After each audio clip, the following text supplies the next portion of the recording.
everyone, and welcome to today's devotional. It's Friday the 8th of January, and 2021. Happy New Year to you all. I hope you had a really good time celebrating the new year.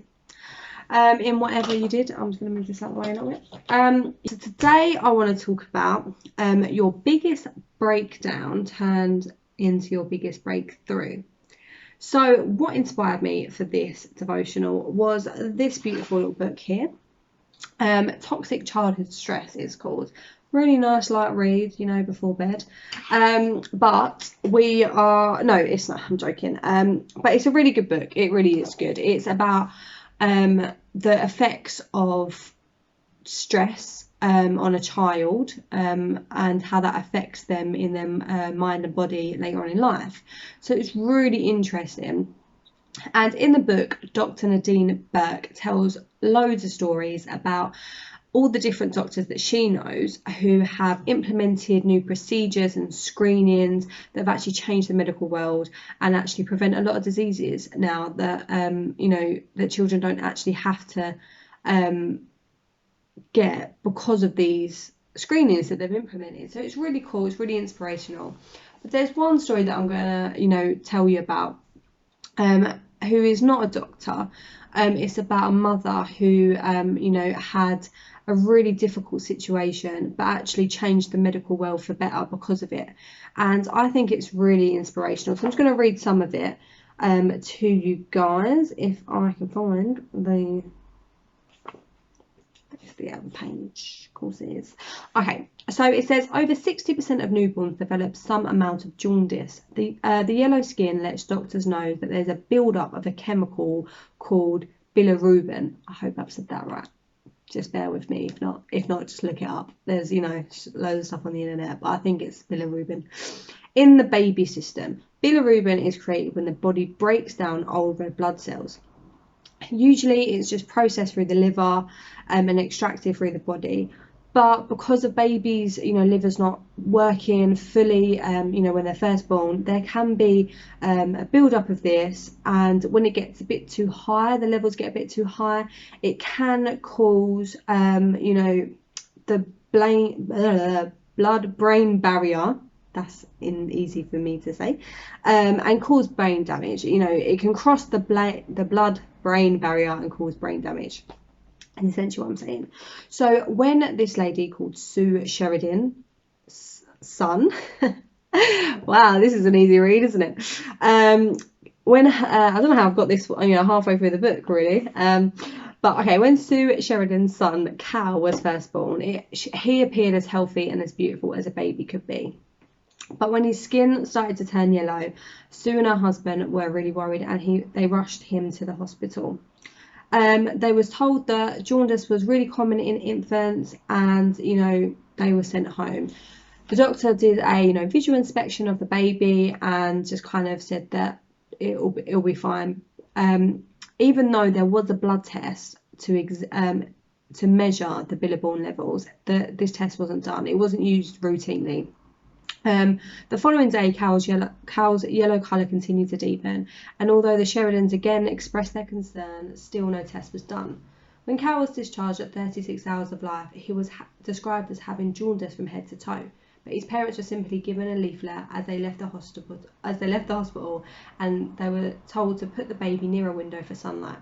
Nowhere in this leaflet did it say that jaundice could lead to brain damage. The day after Cal returned home, he became lethargic and started to have trouble nursing. Alarmed, Sheridan brought him in to see the doctor, but again, still no test was done, and they were sent home yet again. Another day passed, and Cal only got worse. Finally, he was admitted to hospital, and they started him on phototherapy. However, the treatment for Cal's jaundice didn't begin until it was too late.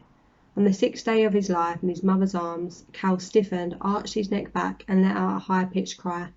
Later, Sheridan would learn that Cal had displayed all the classic signs of kintorinitis. I don't know how to say that word. I'm just going to quickly use Google because why not? Kernicterus.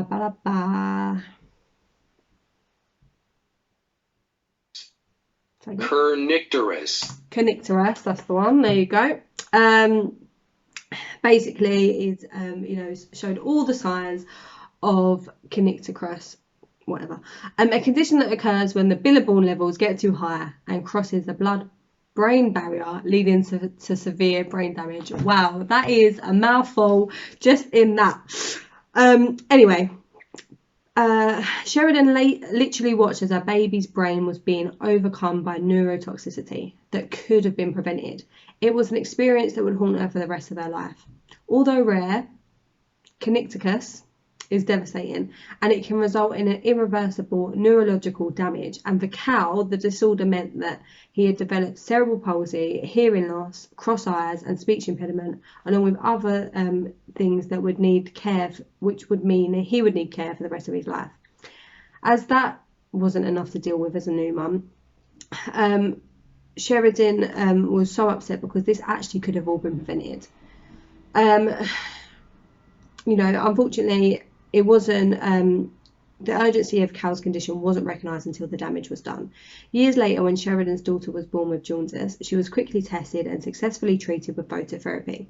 When Sheridan saw how easy it could have been to prevent Cal from the numerous disabilities, she cried, feeling devastated all over again for her son.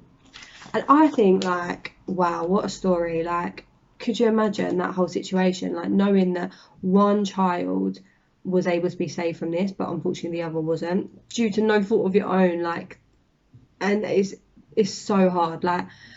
And naturally, no one would have blamed her for just feeling a bit withdrawn, feeling a bit self-pitiful, and just kind of cracking on with life. But no, she didn't. She didn't do that. I'm not going to read the rest of it because it would be too long, but it says she got to work. She got to work. She campaigned for this to be implemented into the medical examination of a child. The screening of the bilirubin visual bilirubin screening that can be added into the routine of a newborn care for about $1. It was about $1, that it could have been done for. It says she spoke at conferences, testified in front of healthcare agencies, formed a non-profit organisation with other mothers who had this, whose children had this disease. It seemed obvious what the thing was. Just do the test, but she had so much opposition, she had so much backlash from the medical community because they just thought she was going off a sob story. This condition was really rare anyway. They didn't want to worry new parents even more than they have to be worried. But eventually in 2004 she was in 2004, the American Academy officially recommended that every child have a bilirubin screen in the first 24 hours of life. Wow, well done, Sue Sheridan. Honestly, I don't know you, but you're a bit of a don, for doing that, and persevering. So honestly, well done. And I was so inspired by this. I was really encouraged by this whole story. And